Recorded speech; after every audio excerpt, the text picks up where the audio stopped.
Hi guys, welcome to the channel. In today's video, I'm going to show you how you can remove admin access from our Facebook page. Before getting into this video, must subscribe to our YouTube channel and click on the bell icon. So the first step you simply need to do is to open Facebook.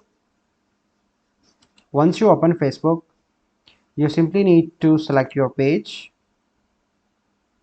So this is my page. Then you need to click on Professional Dashboard.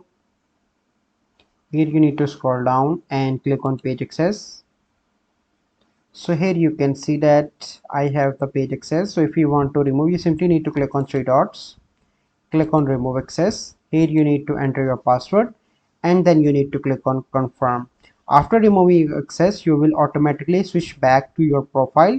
Any content you have created or actions you have taken will remain on this page. For your security, you need to enter password. So once you've done that, your access will be removed. So this is the process by which you can remove admin access from a Facebook page. I hope you find this video helpful. If you find this video helpful, must like this video, subscribe to our YouTube channel for future videos. We'll see you in the next video. Thank you. Have a good day.